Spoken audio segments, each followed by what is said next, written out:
'cause Gavaskar, the real master, just like a wall. We couldn't know Gavaskar at all, not at all. You know the West Indies couldn't know Gavaskar at all. So, when Bihar played their first Ranji Trophy game, right? Whose team did they choose? Um, it doesn't make a difference because they weren't going to beat Mumbai either way. So And I love the way my prediction came true. it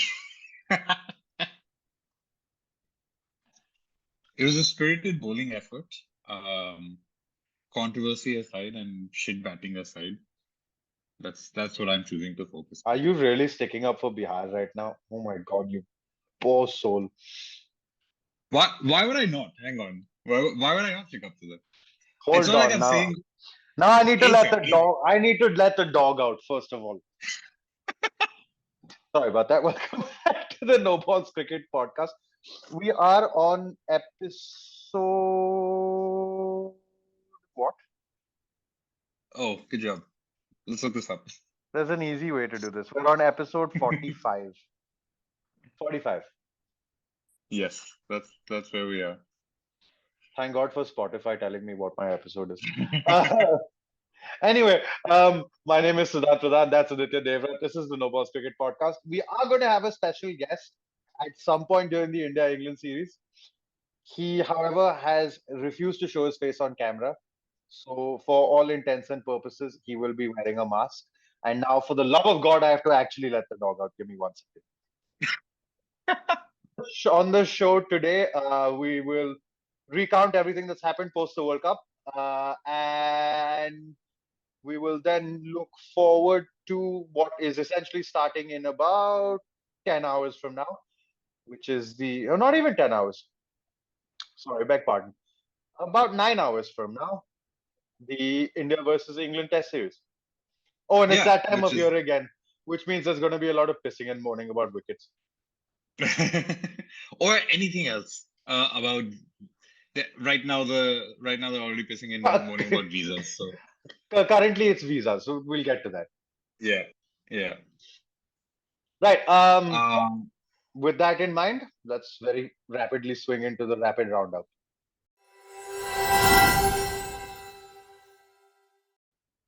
so obviously the most important series that happened the last since we last recorded was New Zealand touring Bangladesh and actually winning a test in Bangladesh, which is honestly a surprise for them.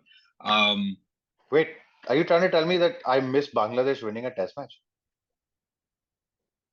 Yeah, that series finished 1-1. I'm honestly kind of surprised Bangladesh didn't win 2-0. They're such a great test side, and especially at home. How many wickets did left arm spinners take?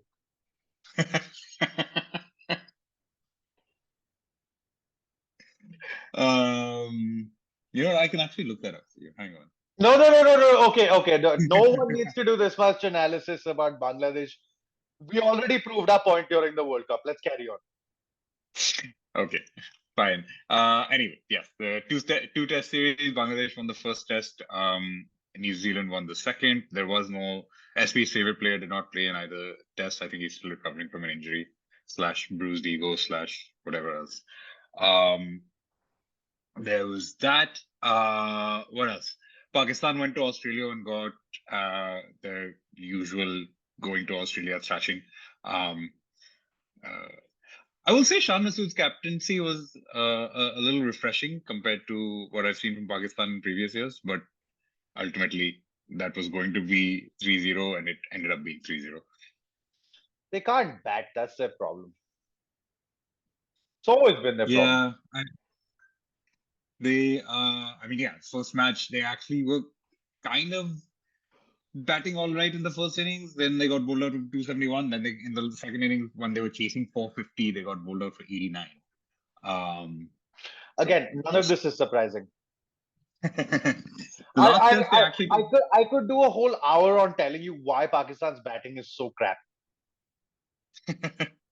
But let's not go there. The last test, they actually took a 14-run first innings lead and then promptly got bowled out for 115. So so whatever hopes they had of coming away with one win also dissipated right there. But yeah, I mean, I can't even remember the last time Pakistan won a test in Australia, and they've never won a series. So I will tell you the last time they won a test in Australia. It is now officially been 25 years. there you go. It was actually, yeah, it was in 99. It does feel kind of on the nose and a little upsetting to have like Wasim and Waqar there and like watching this team play and then and have to do commentary on that. Um, I mean, they should have just, you know what, maybe it's time to bring back some of the old guard. By that I mean former Damade Hind. Mohammad Ahmad. Now he's Damade nothing. That's the biggest news of the last month and a half is that Shoaib Malik and Sania Mirza got divorced. And Shoaib Malik also then got married to some Pakistani actress. Well played, sir. Well played. He upgraded to a newer model.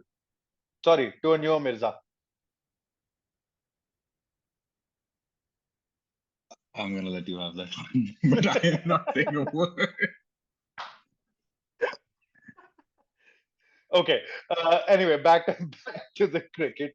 Um, then, of course, there was India's tour of South Africa, which went swimmingly for the most part,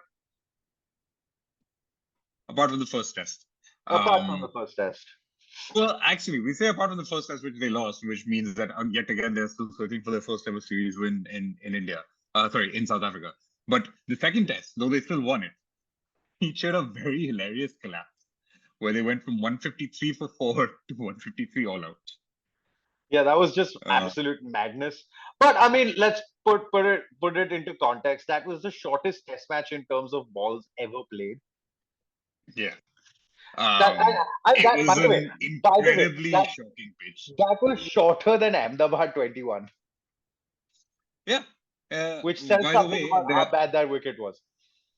and yet there hasn't been like a national crisis and some demands for inquest and whatever because we don't whine when that happens to us. So only I mean, England do that. Rohit Sharma England did and say, I would you say know the what? Aussie media does it, the Aussie cricketers don't, but England. When the Australians came last year, they didn't say much. They just carried on with it. Yeah, but the ex-cricketers in the media and all, they did the whining for them. England, everyone whines. India go get beaten, get bruised and beaten, and still don't whine. So basically, there's old white men on newspapers, whoever the hell still reads newspapers that are whining. Exactly. Either that or Michael Vaughan. I guess he still counts as an old white man by this point. Yeah, he does count as an old white man. Anyway, we're getting sidetracked. India's women's played India's women played a one-off test against England and a one-off test against Australia, along with limited overs matches against both. But the impressive part is that they won both the test matches, and they won both test matches pretty handily. Even against Australia, it was a fairly convincing win. Sadly, none of the batters would get a century, but there were contributions from everyone. And then in the bowling, Pooja Vastakar played outstanding. So did Sneh Rana, so did Deepti Sharma. Like I think, I just the way they stepped up to the demands of Test cricket was impressive to see. Yeah, I mean, I thought they were really good in the two tests. Obviously, slightly favorable conditions. Couple of pitches that kept a bit low. They're really strange to see DY and Wankhede pitches keeping a bit low, but you get the odd one or two sometimes. But overall, you know what? Good. What I liked about that test series, well, those two tests rather, was that they were good cricket pitches. They gave you a little something for everybody, and you could make runs. India scored 400 in the first innings both times, and and the second time against Australia won the toss and then got bowled out for 200 odd, and then India came on and scored 400 on the same pitch. So it was pretty impressive. Yeah, so you can't really judge a pitch until both sides have batted on it. Um, and bear in mind that in South Africa, on that absolute, I don't know, snake pit of a wicket, we bowled them out for 55. Oh, we're going back to the India men's test. Sorry, that was very Yeah, quick. yeah, yeah. So again, you can't really judge until both sides have batted on it. We, of course, anyway, that's a whole separate discussion. Why am I getting sucked into bloody hell the English? They plant seeds in your head without even realizing it, no? Um, anyway, but no, great from the women's team. Good on them. They, of course, then proceeded to lose both the T20 and ODI series to Australia post that. But never mind. It's a generational Australian side, and it's Yeah. we don't know when the wheels are going to come off. They just keep producing better and better cricketers there. So yeah. And by the way, just before we move on, the Test match win against Australia was the first time ever in a women's Test that India had won against Australia. Yeah, it was a pretty big moment, and it Yeah. looked it kind of it was belied by the fact that how clinical that side looked in that match. Just it honestly, India were dominant against Australia in that test match. It didn't Yeah, really seem absolutely. there's some tense moments, but it didn't really seem like a contest. But yeah, great historic moment for the women's team. Yeah, yeah, absolutely. I mean, very historic moment for the women's team, and really great on them. They did fantastically well. Yeah. And what else has happened over the last week or so? Well, the West Indies played the first test against Australia and promptly got smacked all over.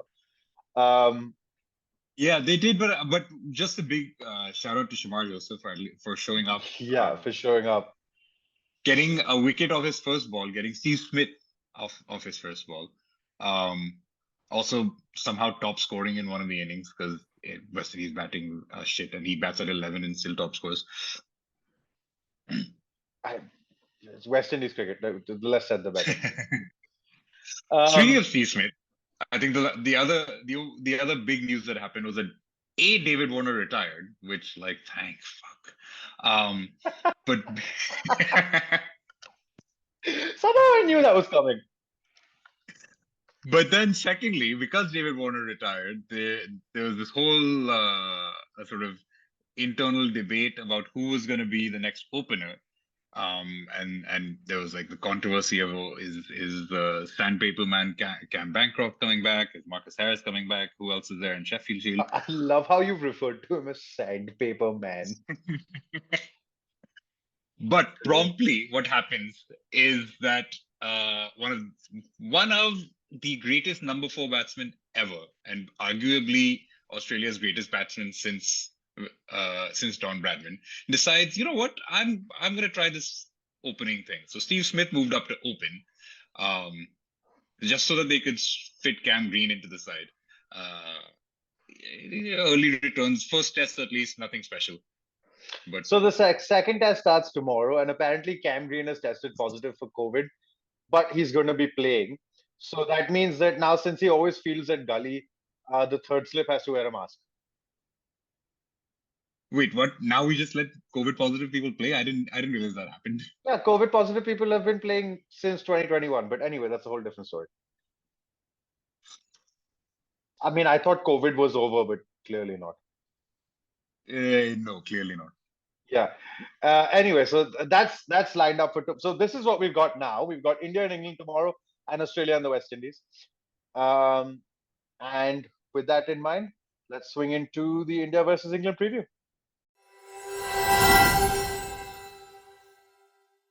All right, India versus England. So 5 tests, which is a long ass time to have to be dealing with whiny Englishmen. Um, They've already yeah. had a look at the wicket in Hyderabad and started mourning. Since they've done their customary thing of announcing that they're 11 a day before, and it's the first time in England history that they're only playing one frontline seamer. The one frontline seamer isn't even James Anderson; it's Mark Wood. So there's that. The spinner they really wanted to play, Shoaib Bashir, he is not playing because the ECB fucked up his visa process. So instead, Rihanna Ahmed, who played in Pakistan last year, will be making his second test. Tom Hartley, who's a left-arm spinner, will be making a test debut, and Jack Leach is effectively the leader of that bowling attack. The problem India have is Jack Leach's kryptonite is a man named Rishabh Pant. And he's not around. And he's not around. Yeah. I mean, Akshar Patel can smack him just as much. On the Indian side of things, couple of conundrums. Kohli, of course, is missing for personal reasons, so he's out of the first two tests. And then there's a whole debate about who's going to take his place. KL Rahul kept in the test series in South Africa, but he's not likely to do it again. However, his 100... He's not keeping. Rahul Dravid announced he's definitely not going to keep. Definitely not keeping. So that means, and they haven't decided who's playing. So it's either going to be one of KS Bharat, who played against Australia last year, or it's going to be Dhruv Jurel on debut. Interesting conundrum, interesting call. They're definitely playing three spinners. Kuldeep is most likely going to miss out to Akshar Patel on the basis of the fact that Akshar Patel can bat, which is, I mean, not the way I like to pick test match teams, but I think they may have a valid reason for this at this point. You know, Akshar Patel also picked up, what was it, 30 odd wickets in against England the last time they came around. Yeah, he was basically England's kryptonite on the last tour. But other than that, the team pretty much picks itself. Jaiswal and Rohit Sharma will open the batting. Shubman Gill will bat at 3. It's going to be a very big series for him. Shreyas Iyer will probably slot in at 4, Rahul at 5, whoever keeps at 6, or Jadeja at 6. No, Jadeja at 6. Jadeja at 6, so whoever keeps after that, so Ashwin, Akshar, the keeper, and you're probably going to get to see Bumrah and Siraj. So it really, there's not too much concern about it. It's a home test match. India's record since they lost to England in 2012 is nigh on ridiculous.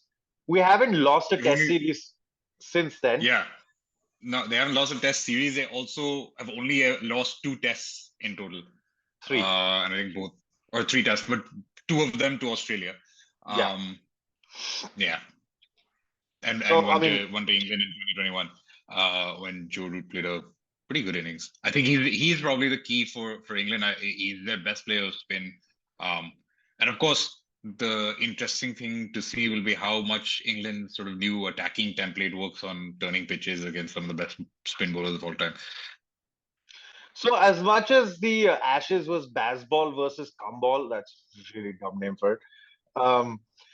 But yeah, sorry, children.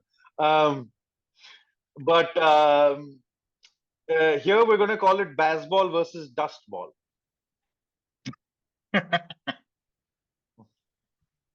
I mean, India play more traditional test cricket. But, you know, still have the... I mean, honestly, if you switch that team and told them to go into T20 mode, man, a lot of those guys could absolutely talk it. I mean, I feel like the last T20 they played, Zach Crawley was actually in the 11, which is... I mean, look, Zach Crawley has been like the big Bazball project, like Stokes, and I don't think any player has been backed in recent times the way Zach Crawley has. He was averaging in like 28 or so for like 3 years and still got picked for the Ashes, and then somehow fucked around and then got 1 century and sort of justified being there. Yeah, it's Ben Duckett who supposedly was their like key against spin a few years ago, and then Ashwin sort of, I don't know, totally embarrassed him. I mean, Ashwin basically ended the first part of Duckett's career. Yeah, exactly. Who's to say that won't happen again? Yep. And it's okay. So can Ben Stokes finally play a decent series? He's also just coming off of a surgery that he delayed so he could participate in the World Cup. So he hasn't really been in action for a while, and he's not going to bowl at all in the series, which is which is interesting for their team selection purposes. That the rest of that batting lineup, we know how good a player of spin Joe Root is, but everyone else is kind of suspect. Just gotta see if that whole baseball template works. Yeah, yeah. But you know what? They've got possibly the toughest set of conditions to play. So Hyderabad, we know from the images of the pitch tomorrow is going to be a turner. Then you have that grand turner in Vishakhapatnam. Then an even grander turner in Rajkot. Then whatever the hell is in Ranchi, and we finish off in Dharamshala. Dharamshala is the one place they might fancy themselves. And Jimmy Anderson will probably like that pitch. The rest, and this is a very, like I said, outside of Jack Leach, one spinner, Rehan Ahmed's played one test before this. Tom Hartley's on debut. Tom Hartley may not even make it through the series if Bashir gets, now that Bashir's visa is being sorted out. So it's a lot of spinners with no experience being forced to bowl against some really good players against spin. Even with Kohli out, Rohit Sharma demolishes spin. Rahul's always a good player. Spin. Shreyas Iyer is like lives for that kind of those kind of wickets and those bowlers. So it's going to be a tough test for them. No, this is giving me Zafar Ansari vibes.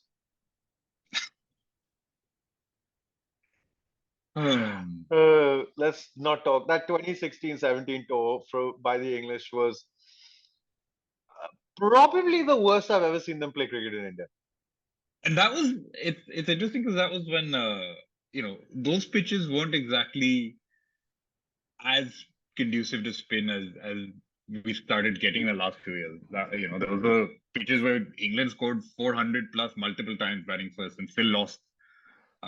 Because we would just bash their spinners into oblivion. Exactly. And I mean, you had magnificent feats like Jayant Yadav's first ever test century and Karun Nayar's ridiculous 300. And by the end of that series, that last test match, I mean, Jadeja took their soul on the last day. Yeah. But yeah. That was, I think, the last time they played a 5-test series in India because the previous one was 4 tests. Sadly, no day-night test this time, so no Akshar pink ball magic. Apparently, the BCCI has been a little against pink ball tests because they end too quickly. Can just for once, can we not have a pop at the BCCI? Can we have a pop at the ECB now? It's time for that, isn't it? Yeah, we can have a pop at the ECB. Why not? Okay, go on. The ECB can't even sort out visas for their own players, and then they want to blame everyone else for it. So it's very typically English. 1 minute. David Lloyd went as far as comparing it to the D'Oliveira affair. What? This is a country that's, because they've gone and fucked up everywhere else, they've never really been made to feel persecuted. So now they will manufacture reasons so that they can satisfy this complex of being the underdog and everything working against them and blah blah blah blah. The fact of the matter is, like obviously the India-Pakistan conflict for now 75 years, which also, by the way, like, who started that conflict? Let some English people pick up a history book and answer that question. No, of course, that's too much. It's too much for them to ask. Too much for them to ask. Anyway. However, Iceland cricket had the best take on it. I will just share this with you in a hot second. That's such a dad joke. But it sums the situation up perfectly because I swear to God, till about 2 hours ago, nobody knew what the fuck was going on. I mean, literally, these guys are morons. They've sent him off to Abu Dhabi and then decided that, okay, now we're going to pick him in the squad, but he doesn't have a visa. Then they've applied to the consulate in London. And then, just when has this ever happened that you, before arriving to you leave the country that you're leaving to get to the country you have to go to without the visa, without having the visa for the country you have to go to? Like, when does that ever happen? Like, no, it's like basic travel, like, logic. You just don't do it. Like I just can't imagine if I had to. Let's say if I were flying to England via Qatar and I landed in Qatar without an England visa. They wouldn't even let me leave. Anyway, first test starts tomorrow. It should be interesting. Less said about we will the talks about all of this shit about visas and pitches and bitching and moaning and everything is going to start tomorrow. It's baseball versus dustball. What are our predictions? I'm going 5-0. Really, it's at this point in time, it's like it's on principle now. Like I just hope we just destroy them. I mean, I just want to destroy them. I want to like literally obliterate England and obliterate baseball. Yeah, it's that it because we know that if they get bowled out on dust balls 5 times out of 5, um, we just know the amount of moaning that's going to happen. And at this point in time, as much as it annoys us, it's also like those tears are our fuel. Hey, it's great to see the English crying. Really is. Warms my heart. It's like a nice Exactly. hearty chicken soup on a cold winter's day. You live in Bombay. You haven't experienced a cold winter's day in a while. Uh, excuse me, I experienced a cold winter's day last year. It wasn't that long ago that I was living in Manchester. Yeah, but not in Bombay. No, but you get my point. You get the point that I'm trying to get at. Anyway, predictions 5-0.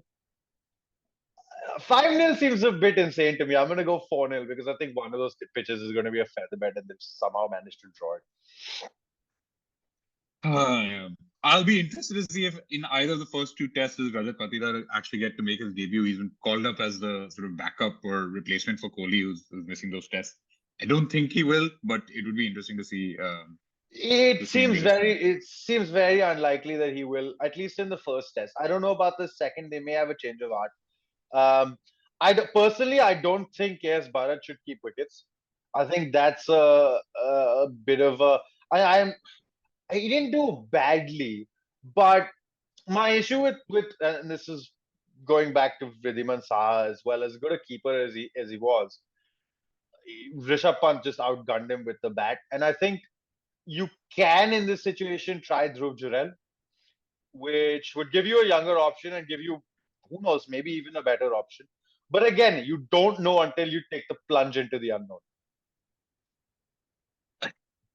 I told you what my preferred solution was. Bring Saha back.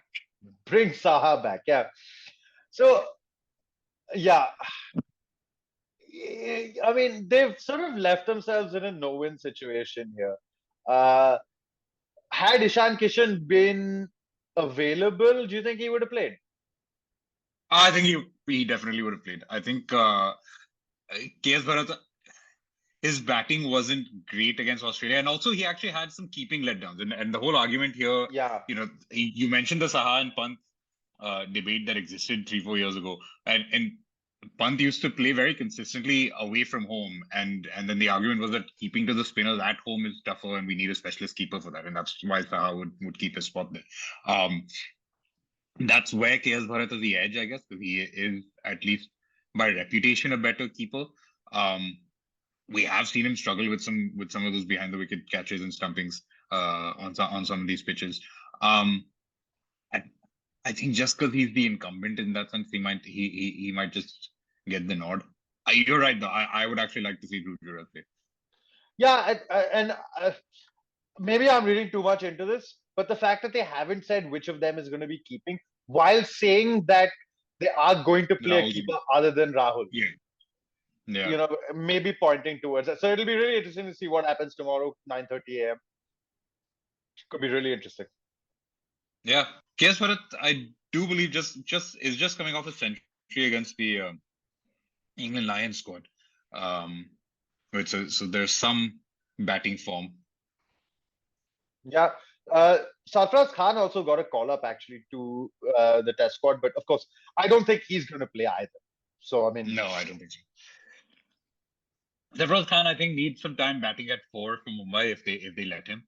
He Yeah, also just yeah. needs to make he needs to make more runs on these 8 overs. He has in his last two last two unofficial tests rather started scoring some 50s, but his he the moment he's stepped up a level from Ranji Trophy, so far he hasn't had the same sort of returns.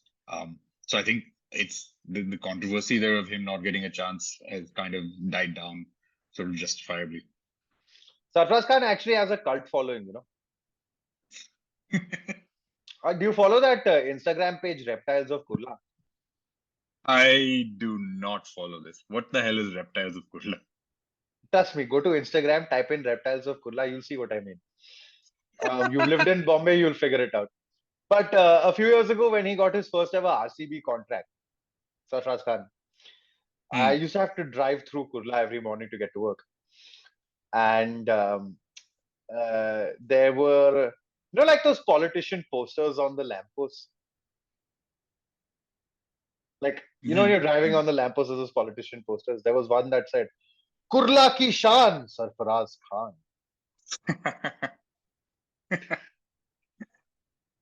But anyway, so that's our preview, pretty much.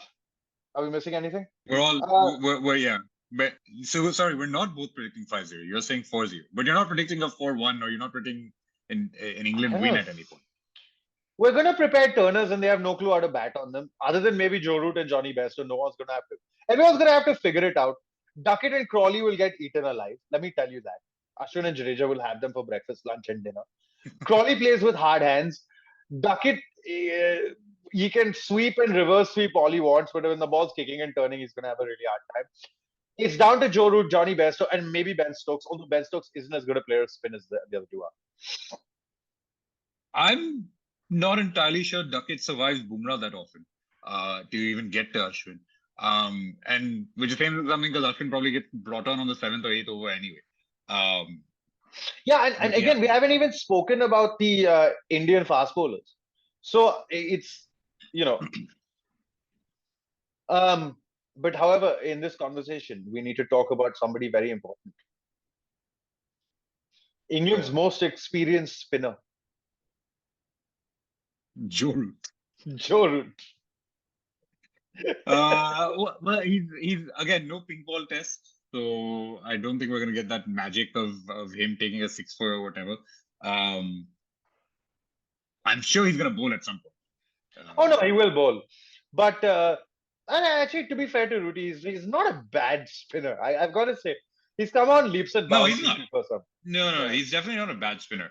I think it's gonna be interesting if this one lone seamer attack like that effectively means that they're gonna by default be opening with a spinner. Uh, just I can't imagine an easier way for Rohit Sharma to settle into an innings than to give him an uncapped or lightly capped spinner like first up. Like, he's Oh, just give, gonna. give him Jack Leach when the ball isn't spinning on day one, and you can see you. It's gonna be it'll be carnage. And I don't think Jaiswal is one to hold back either. No, not at all. So it's going to be proper carnage if India bat first. If India, however, lose the toss and are somehow batting second, then life could get very interesting very quickly. Remember, we are going to play two seamers, Jasprit Bumrah and Mohammad Siraj. We haven't even spoken about them, how good they are. But that's such Yeah. is life. England have decided that, as usual, being the prima donna and being the belle of the ball, all of the attention is on them. And on that very happy note, it is time to swing into my favorite segment of the evening. Yeah, I can't be asked to do the big long intro. This is the No Balls Cricket Awards.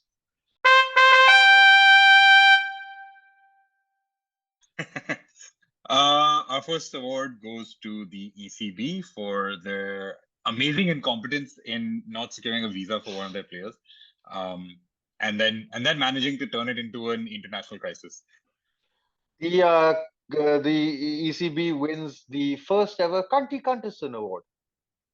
I'm pretty sure we've had a Cunty Gunderson award before this. I mean, you wanted to give it to David Warner, like that's lifetime Cunterson or something. I don't know. No, that we'll get there. I want to say not just ECB, the British government got involved in this to show how much of a our quote unquote diplomatic crisis this became. The British government got involved to call, to call on India to say treat British citizens fairly at all times in its visa process. Now, I don't know how many people know how hard the British visa process is. You had to do the student visa thing. I did a long time ago. But trust me, the UK is one of the hardest places for someone non-American or non-European to get a visa to. Actually, to be fair, to be fair to the UK, they're a lot easier than most other white countries. Let's call it that, developed countries. True. Still, I think for a lot of places, trying to get a visa to England for people in a lot of places is very difficult. But sure, Bashir's visa getting delayed 2-3 days. No, and here's the best bit.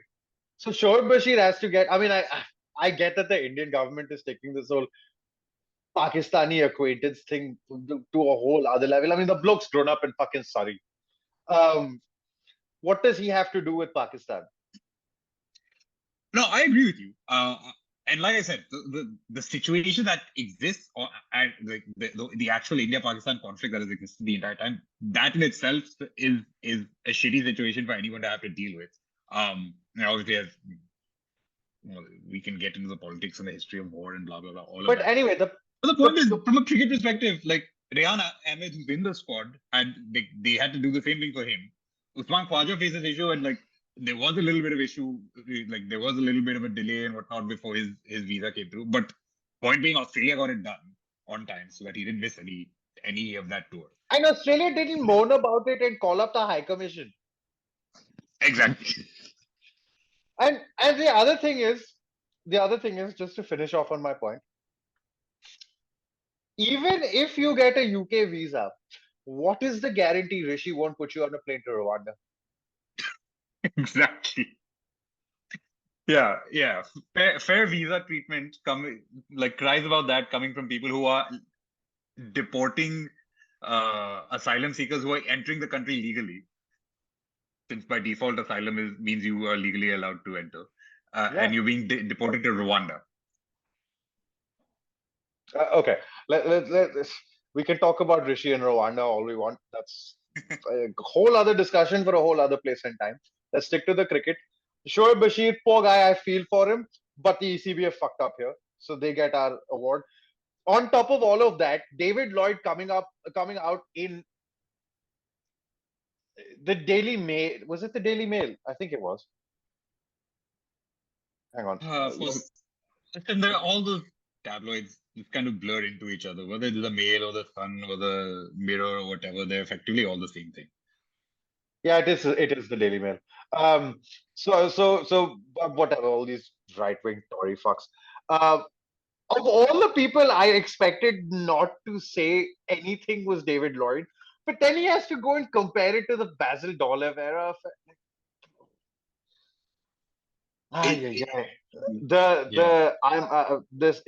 David Lloyd is officially the first ever winner of the No Balls Cricket Happy Drugs Award.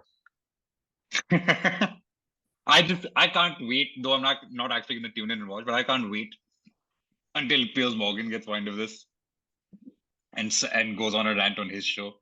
That's.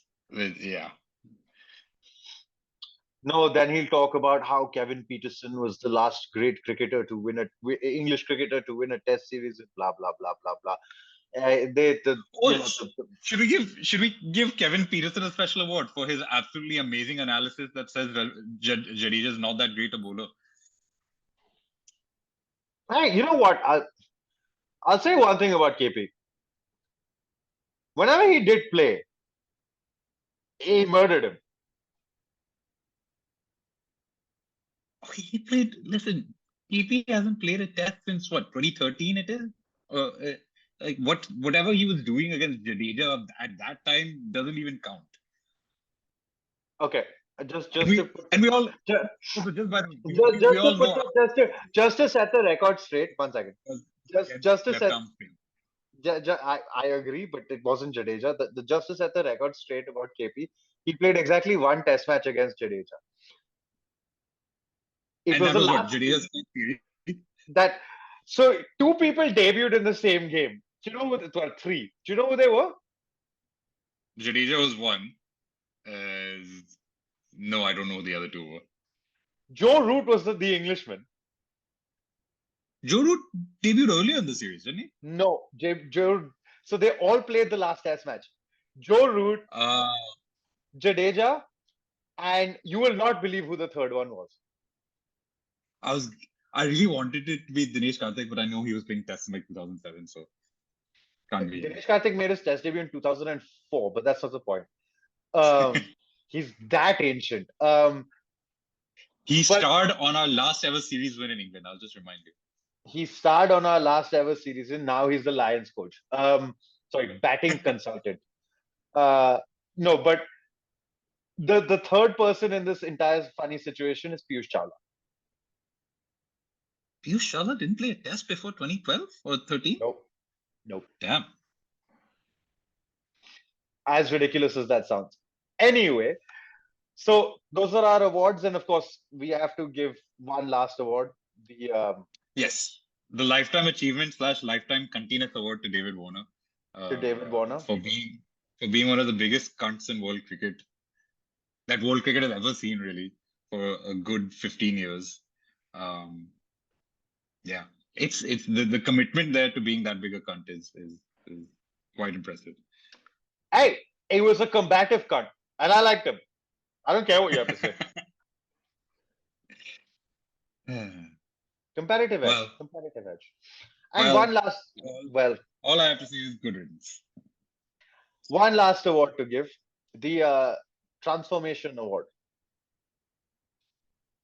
The Transformation Award. Go for it. This is very deep. To go from Damade Hind to Damade Kuch Nahi deserves an award.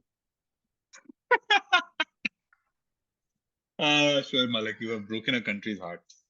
You have broken all our hearts, but can I just say something? It wasn't unexpected. And on that very happy note, or rather sad note, or happy note, I don't know how to look at this one. Anyway, on that happy note, we are losing a national treasure. we are losing a national treasure. I agree. I'm losing that magnificent title. On that very sad note, now I'm upset. I'm more upset than Bangladesh winning a Test match. That was one of my favorite titles. Anyway, on that note, it is time to end. Thank you very much for watching. And we hope to see you soon. It was Gavaskar, the real master, just like a wall. We couldn't know Gavaskar at all, not at all. You know the West Indies couldn't know Gavaskar at all.